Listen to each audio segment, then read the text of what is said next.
আজ শুক্রবার ছিল, তো হঠাৎ করে চিন্তা করলাম সবাই মিলে খেজুরের রস খাবো। তো খেজুরের রস কিনে খাওয়ার থেকে চুরি করে খাওয়ার মজাটাই থাকে অন্যরকম। খুব তাড়াতাড়ি আমরা ডিসিশন নিলাম আর চলে গেলাম বানেশ্বর পার হয়ে শিবপুরের দিকে।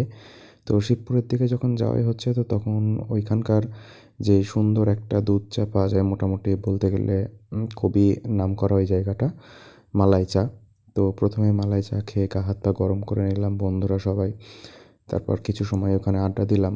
এই মালাই চাটা অনেক সুন্দরভাবে দুধের যেটা মালাইটা দিয়ে তৈরি করে দেওয়া হয়, অনেক ভালো লাগে চাটা খেতে। বন্ধুরা মিলে মালাই চা খেলাম ওখানে, কিছুক্ষণ আড্ডা দিলাম, গল্প করলাম, এরপরে বের হয়ে গেলাম রস চুরি করতে। তো এখানে 2টা বাইক রেখে হাইওয়ের পাশে আমরা চলে গেলাম নিচে খেজুর গাছের উদ্দেশ্যে।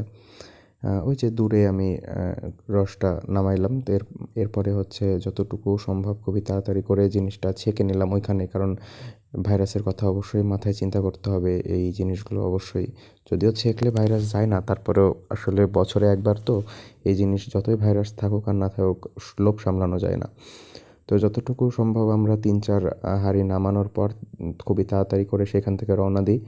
প্রথমে হৃদয় ধরেছিল, আমি বাইক চালাচ্ছিলাম, পরে হচ্ছে হৃদয়ের হাত ব্যথা হয়ে যাওয়ার পর সাব্বিরকে দেওয়া হলো, মানে শুভমের হাতে দেওয়া হলো সাব্বিরের বাইকে।